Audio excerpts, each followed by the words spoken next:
మంగళవారం ఇద్దరు మీరిద్దరు జంటలుగా వచ్చింది కన్నీళ్ళు ఖర్చు ప్రార్థన చేయకూడదు? మందిరము నిండునంతగా ఆత్మను దేవుడే నడిపిస్తాడు.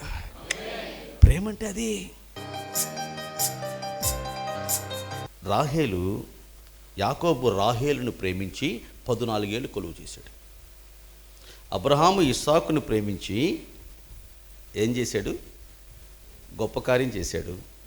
విడిచిపెట్టేశాడు, దాచిపెట్టేశాడు. ఇస్సాకును రెబెకాను ప్రేమించి సహించాడు, భరించాడు, ఓర్చుకున్నాడు. అంతేకాదు ప్రార్థించాడు. మరి రెబెకా యాకోబును ప్రేమించి ఆ శాపాన్ని తాను అనుభవించింది. మరి యాకోబు రాహేలును ప్రేమించి కొలువు చేశాడు. ఎవరైనా 318 మంది నౌకర్లో ఉన్నటువంటి అబ్రహాము గారికి మనవడండి. ఆగర్భ శ్రీమంతుడు, very rich and son, royal family. ఎలాంటిదంటే రాహుల్ గాంధీ, ఇందిరాగాంధీ మనవడు, జవహర్లాల్ నెహ్రూకి ముని మనవడు. ఆయన ఎలాంటి ఫ్యామిలీ అయినా ఫ్యామిలీ, రాయల్ ఫ్యామిలీ. అవి చిన్నప్పుడు అసలు పేదరికం అంటే ఏంటి తెలియదు, పస్తులు అంటే ఏంటి తెలియదు, పచ్చడి మీద తిని గంజిదారు తెలియదు వాళ్ళకే. అలాంటి కుటుంబంలో పుట్టి పెరిగిన 318 మంది నౌకర్లు ఉన్నారు. మహారాజులాగా బతికేవాళ్ళు అబ్రహాం గారి ఇంట్లో.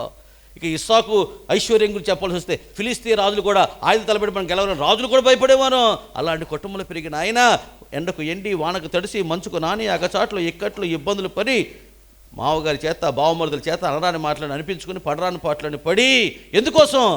భార్యను ప్రేమించి. మరి మన ప్రభు ఎలాంటి వాడు? 24 పెద్దలు, 4 జీవులు, వేవేల దూతగణాలు నిత్యము స్తుతింపబడుతున్న సర్వోన్నత స్థానం అది. తన నోటి మాట చేత సకల చరాచర జగత్తును సృజించిన సృజనాత్మక శక్తి కలిగిన సర్వశక్తి సంపన్నుడు ఆయన. తల్లి గర్భంలో నిన్ను పిన్నముగా రూపొందింపచేసి నీవు నేను శిశువుడుగా ఉండగా మన శరీర అవయవాలకు చక్కటి ఆకృతిని కలగజేసి తల్లి గర్భంలో నుంచి ఉద్భవించే మొలకు నేటి వరకు సమస్తము ధారాళముగా దయచేయచ్చు. మన జీవానికి, మన ఊపిరికి కారణభూతుని నా ప్రభువు దిగో మనుషుని పోలికగా పుట్టి దాసుని స్వరూపము ధరించి దిగో నేల మట్టుకు ఆయన తగ్గించుకున్నట, పాదాలు కడిగాడట. ఫిలిప్పీ పత్రికలో 2వ అధ్యాయం పౌలు రాస్తూ ఉంటాడు కదా, ఆయన మనుషుని పోలికగా పుట్టాడు, దాసుని రూపము ధరించాడట. ఎందుకు? ఆయన భార్య అయిన సంఘమును ప్రేమించి. ఆమేన్. రాహేలును ప్రేమించి పాలేరైపోయాడట, దాసుడైపోయాడట, సేవకుడైపోయాడట. యేసు ప్రభుని ఎన్నన్నారండి? బయల్జెబూల్ అన్నారు, తిండిబోతు అన్నారు. ఇదిగో ఆ మాటలు ఈ మా యాకోబును మా బామర్దులు మామగారు అన్నదానికన్నా ఈ పాడులోక రక్షకుని ఎన్ని మాటలు అందండి. సహించాడు. ఎందుకోసం? మీరు అడగచ్చు ఒకవేళ, ఏమండి మరి 14 ఏళ్ళు కొలువు చేశాడు, అయిపోయింది, వెళ్ళిపోవచ్చు కదా, మళ్ళీ 6 ఏళ్ళు ఎందుకు కొన్నాడు, 20 ఏళ్ళు అంటే 14 ఏళ్ళు కొలువు చేసిన తర్వాత తన వెంట రాహేలు పుట్టినింటిని విడిచి మెట్టినింటికి రావడానికి సముఖంగా లేదు. అందుకని ఎవరి కోసం కష్టపడ్డానో, బానిసగా బతికానో నా జీవితకాలంలో, ఆమె లేకుండా నేను ఎలా వెళ్ళను? లేయాని పిల్లలు తీసుకుని వెళ్ళా, లేయా రెడీనే రావటానికి, కానీ రాహేలు రెడీగా లేదు. ఓ రోజున ఇలా అన్నాడు, అమ్మాయి మీ నాన్న మీ అన్నయ్యల ముఖం నిన్న మొన్న నా ఎడలో ఉన్నట్టు లేదమ్మాయి, నన్ను చూస్తే ముఖం అదో రకంగా పెట్టుకున్నారు. అప్పుడు ఆవిడ నోటి అంటే ఒక మాట ఇలా అంది, అలా అయితే మనం ఇక్కడ ఎందుకండి, మన ఇంటికి వెళ్ళిపోదాం. ద ఫస్ట్ టైం రాహేలు నోటి వెంట మొట్టమొదటిసారి వచ్చిన మాట అది. ఇక మామగారు వచ్చేదా కూడా ఆగల, తట్టబడి చదువు నిలిపాడు. యేసు ప్రభు వారు ఆలస్యం అనుకుంటే కాదు, లోకాశలు విడిచిపెట్టి ఈ లోక సంబంధమైన బంధాల మీద, ఈ లోక సంబంధమైన ఇచ్చల మీద, కోరికల మీద మనసు చంపుకొని మరణాత ప్రభు వచ్చే నాయన ఏముంది ఇక్కడ, నీతో పాటు యుగకాలు ఉండాలని ఆశ తప్ప నాకు వేరే ఆశ లేదు నాయన. సంఘం ప్రభువా రమ్ము అని పెళ్లి కుమార్తె సంఘం అంటతేమోనని ఆశతో ఎదురు చూస్తూ 2023 సంవత్సరాలుగా ఆలస్యం చేస్తున్నాడమ్మా. ఆయన 6 ఏళ్ళే, ఈయన 2000 సంవత్సరాలు ఆలస్యం చేస్తున్నాడు. ఎందుకంటే తను ప్రేమించినటువంటి సంఘం అనాలి, నాకు ఈ లోకం వద్దు, ఈ ఆశలొద్దు, ఈ పుట్టిల్లొద్దు, అయ్యా మన ఇంటికి వెళ్దాం, దేవుని రాజ్యంలో ఉండాలి, శాశ్వత రాజ్యంలో ఉండాలి, కష్టాలు లేని, కన్నీరు లేని, ఆకలి లేని, దప్పిక లేని, సూర్యుడు లేని, చంద్రుడు లేని, వ్యాధులు లేని, బాధలు లేని నిత్యత్వంలో దేవునితో పాటు నేను కూడా కలిసి ప్రహర్షించాలనే ఆశలు, కోరికలు, తపన, తృష్ణ, కాంక్ష, అపేక్ష, అభిలాష నీ గుండెల నిండుగా ఉంటే ఇదిగో ప్రభు ఇప్పుడు ఈ రాత్రి వస్తాడండి. సంఘము అలా లేదు, సిద్ధంగా లేదు, లోకంలో లోకాశల్లో కూరుకుపోయింది.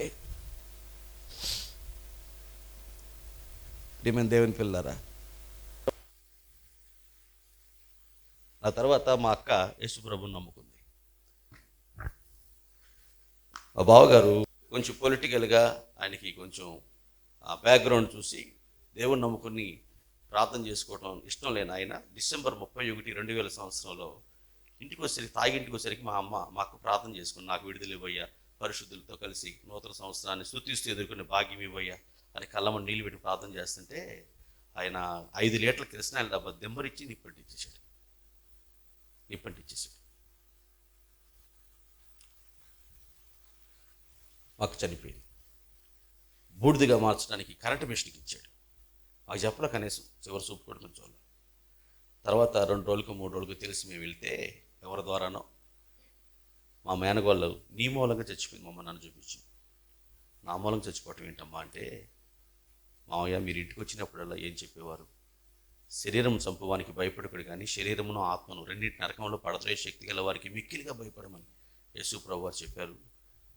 బావగారు కొట్టినా తిట్టినా సహించక, అంతేగాని యేసు ప్రభు మాత్రం విడిచిపెట్టొద్దక్క. ప్రభువు నందుండి మృతులైన వారు ధన్యులు, పరలోక రాజ్యానికి వారు వారసులవుతారు. ప్రభువు లేకుండా చనిపోతే నరకానికి వెళ్ళిపోతారు. అందుకని ప్రభువులో ఉండి చనిపోవాలి అని చెప్పేవారు కదా. అందుకని మా అమ్మ ప్రభువుని ప్రాణం కన్నా ఎక్కువగా ప్రేమించింది మావయ్య. మా అక్క ప్రాణం కన్నా తన ప్రభువుని ఎక్కువగా ప్రేమించింది. ఎందుకంటే ప్రభు తన ప్రాణాన్ని మన కోసం తన ప్రాణం కన్నా ఎక్కువగా మనం ప్రేమించాడు. కాబట్టి మనము ఆయన ప్రేమించ బద్దులమై ఉన్నాం. అలా ప్రేమిస్తే అని అన్నాడు, నన్ను ప్రేమించు వారిని నేను ఆస్తి కర్తలుగా చేస్తాను, నన్ను ప్రేమించు వారి యొద్ద నేను నివాసం ఉంటాను. అతను నన్ను ప్రేమిస్తూ ఉన్నవాడు గనక నేను తప్పిస్తాను, విడిపిస్తాను, గొప్ప చేస్తాను, దీర్ఘాయుతో తృప్తిపరుస్తాను, రక్షణ చూపిస్తాను. ఆ రోజు ఆదివారం సునామీ వచ్చింది. ఆ రోజు జరిగిన సంఘటన ఏంటంటే, కేరళ రాష్ట్రంలో అయింకల్ అనే ఒక గ్రామం ఉంది. అది విజయవాడ చార్లెస్ జాకబ్ గారి యొక్క నాన్నగారి స్నేహితుడు అక్కడ సేవ చేస్తాడు అయింకల్లో. ఆయన వెళ్ళి మందిరం కట్టి పరిచయం ప్రారంభించిన ఒక 5-6 సంవత్సరాలకి సినిమా హాలు మూతపడ్డాయి, బార్ షాపులు మూతపడ్డాయి, వ్యభిచారులు దేవుని పిల్లలు అయిపోయారు. ఉద్యమం ఇది చూసి సహించలేక ఆ సినిమా హాల్ ప్రొపరేటర్స్, ఈ బార్ షాప్ వాళ్ళు, ఈ బ్రోకర్స్ వీళ్ళంతా కలిసి డబ్బు పోగు చేసి ఆ పాస్టర్ గారిని చంపడానికి రౌడీలు పురమాయించారు. ₹1,00,000 బజానా ఇచ్చారు, చచ్చిపోతే మిగిలిన 4 లక్షలు ఇస్తా ఉన్నారు, చంపేశాడు. ఈ పాస్టర్కి ఈ విశ్వాసాలు తెలిసి, అయ్యగారండి పాము వల్ల వివేకం కలిగి పావురాల వల్ల నిష్కాపట్యం కలిగి మనం చెప్తారు కదా, మీరు బుద్ధిమంతులైతే అపాయం వచ్చి చూసి దాగుకుంటారని చెప్తారు కదా, అయ్యా మీకు అపాయం తలపెట్టబోతున్నారు, మీరు ఈ క్రిస్మస్ పండుగకి ఊరు రాబాకండి, మేమే వచ్చేస్తాం మెయిన్ చర్చ్కి అని అయింకల్ గ్రామస్తులందరూ, విశ్వాసులందరూ వాళ్ళకున్న వెహికల్స్లో అక్కడికి వెళ్ళిపోయారు. ఆరాధన అయిపోయింది, క్రిస్మస్ ఆరాధన, అక్కడే భోజనాలు అయిపోయినాయి. చీకటి పడుతుండగా సునామీ ఇంకా పెరిగిపోయింది, వార్త కాదు. పాస్టర్ గారు చెప్పారు, అమ్మ ఇంత దూరం 18 కిలోమీటర్లు మీరు వెళ్ళొద్దు, ఇంత గాలి వాళ్ళ ఇబ్బంది పడతారు. పడుకుని భోజనం చేశారు, పొద్దున వెళ్తారు కానీ అందరు చంటి పిల్లలు పడుకున్నారు మందిరంలో. ఆ రాత్రి సునామీ పెరిగిపోయింది విపరీతంగా. అయింకల్ అనే ఆ గ్రామం సముద్ర తీరాన్ని ఉంటుంది అనమాట. ఒక బలమైన అల వచ్చి ఢీకొని ఆ గ్రామాన్ని సముద్రం తీసుకెళ్ళిపోయింది. పాపాన్ని ప్రేమించేవారు, దైవ సేవకులను దూషించేవారు, ప్రభువుకి దూరంగా బ్రతుకుతున్న వారందరూ ఆహుతైపోయారు. ఆపద కాలమందు తన పర్ణశాలలో దేవుడు మనం దాస్తాడు, ఆయన అరిచేతులు మనం చెప్పుకుంటాడు. చూడండి, ప్రభువుని ప్రేమించి పాపాన్ని విడిచిపెట్టిన వారు పసిపిల్లలు పడుకుంటారండి ఇక్కడ మందిరంలో. అదే గ్రామానికి చెందిన వాళ్ళు నాశనం అయ్యడానికి సునామీ తీసుకెళ్ళిపోయిందండి. ప్రభు రాబోతున్నాడు. దేవుని పిల్లారా, ఇలాంటి ప్రేమతో ప్రేమిస్తే నిన్ను తీసుకుని వెళ్ళి తన పర్ణశాల దాచుకుంటాడు. 7 ఏండ్ల విందులో, 1000 ఏండ్ల పాలనలో, యుగయుగాలు దైవ రాజ్యములో సదా ప్రభుతో కలిసి సహజీవనం చేసే మహద్భాగ్యాన్ని, ధన్యతను ఆయన ప్రేమించే వారికి దేవుడు ఇవ్వబోతున్నాడు. కాబట్టి యెహోవా భక్తులారా, మీరందరూ ఆయనను ప్రేమించండి. తలలు వంచండి, కన్నులు మూసుకొనండి, ప్రార్థన చేసుకుందాం. తలలు వంచుదాం, అందరం కూడా తలలు వంచుదాం. ప్రేమైన సహోదరుడా, ఈ రాత్రి దేవుడు తన దాసుని మన మధ్యలో నిలబెట్టి మనతో మాట్లాడారు. యెహోవా యందు భయభక్తులు కలిగిన వారులారా, మీరందరూ ఆయనను ప్రేమించుడి అన్నారు. నిజమే, ఈ రాత్రి ప్రభువును మనం నిజముగా ప్రేమిస్తున్నామా? ప్రభువును మనం నిజముగా ప్రేమిస్తున్నామా? ప్రభువును మనం నిజముగా ఆరాధిస్తున్నామా? ప్రభువును మనం నిజంగా గణపరుస్తున్నామా?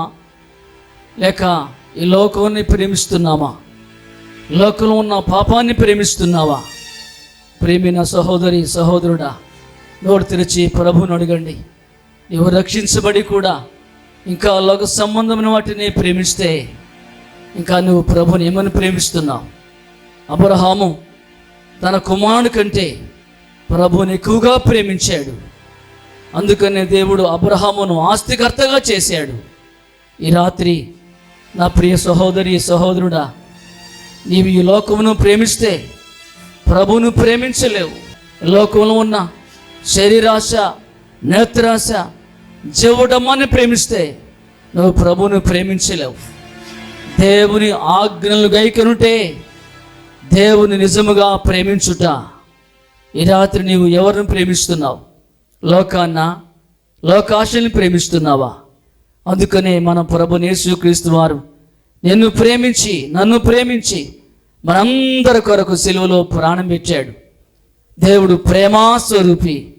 ఈ రాత్రి నీవు నేను కూడా ప్రభువును సంపూర్ణంగా ప్రేమిద్దాం. ప్రియ సహోదరి సహోదరుడా, ఆయన ప్రేమలో ఉన్న అర్థాన్ని గ్రహిస్తే ఈ రాత్రి నీవు నేను లోకాన్ని ప్రేమించం, లోక సంబంధమైన వాటిని ప్రేమించకుండా ఉంటావు. ఈ రాత్రి నీ జీవితంలో నీవు ప్రేమించే యేసు, నిన్ను ప్రేమించిన క్రీస్తు ఎంత గొప్ప త్యాగం చేశాడు. సర్వాన్ని వదులుకున్నాడు నా యేసు. పరలోక మహిమను వదులుకున్నాడు నా యేసు. ఈ రాత్రి యేసు కొరకు నీవు ఏమైనా వదులుకున్నావా తల్లి? ఆదివారం మందిరానికి రావడానికి ఏమైనా ఏమైనా ఏమైనా వదులుకుని ఏవి నీకు లాభకరములైనవో వాటన్నిటిని వదులుకుని నా యేసును ప్రేమిస్తూ కడవరకు యేసును వెంబడిస్తే నా యేసు ప్రభు నీ కొరకు పరలోక రాజ్యమును సిద్ధపరిచాడు. దాన్ని పొందుకోవడానికి రాత్రి నువ్వు యేసును ప్రేమిస్తున్నావా? యేసును ప్రేమిస్తున్నావా? యేసును ప్రేమిస్తున్నావా? మన మధ్యలో ఉన్న స్టేని గారు వచ్చి ప్రార్థన చేస్తారు. ద్వారా నాయన మరి ఇక్కడున్న నాతో మాతో మా అందరితో మాట్లాడిన దేవుడు నాయన నీకు వందనాలు. మేము నాయన నీ ప్రేమను బట్టి అయ్యా నిన్ను ప్రేమించినట్లు అయ్యా ఈ లోకాన్ని ప్రేమించక, పాపాన్ని ప్రేమించక, లోక ఆశలను ప్రేమించక నిన్ను ప్రేమించినట్లు ప్రతి బిడ్డను కూడా మీరు బలపరచమని మేము ప్రార్థన చేస్తున్నాము నాయన. ప్రతి వ్యక్తి హృదయాన్ని మీరు తాకండి నేను, ప్రతి వ్యక్తిని మీరు దర్శించండి అయ్యా. నీ కొరకు జీవించినట్లు నీ ప్రేమను కలిగినైనా నీ ప్రేమను ఈ లోకానికి పంచునట్లు అయినా మరి ప్రతి బిడ్డను కూడా ప్రభువా మీరు బలపరచమని ప్రార్థిస్తున్నాం. చెవి కలిగిన వాడు వినుగాక అని చెప్పిన దేవుడవునైనా మీకు స్తోత్రాలు. ప్రతి వ్యక్తినైనా నీ మాటలు అంగీకరించినట్లు నీ ప్రేమను కలిగి జీవించినట్లు మీరేనైనా సహాయం దయచేయమని ఇక్కడున్న ప్రతి బిడ్డను బట్టి మీకు వందనాలు చెల్లిస్తూ, ఈ యొక్క పరిచర్యను బట్టి నేను ఈ మీటింగ్స్ని బట్టి మీకు వందనాలు చెల్లిస్తూ, రేపటి కుడి కొరకు ప్రభు మీ సన్నిధిలో అయ్యా మీరు దీవించమని బలపరచమని యేసు నామములో ప్రార్థన చేసి పెట్టుకునిచున్నాము తండ్రి, ఆమేన్. ఇప్పుడు మన తండ్రి అయిన దేవుని యొక్క ప్రేమయు మన ప్రభు అయిన యేసుక్రీస్తు వారి కృపయు పరిశుద్ధాత్మని అన్యోన్య సహవాసము సమాధానికి కూడి మనకి అందరికీ ఆయన రాకడ పర్యంతరం సదా తోడవండి కాపాడును గాక. ఆమేన్, ఆమేన్.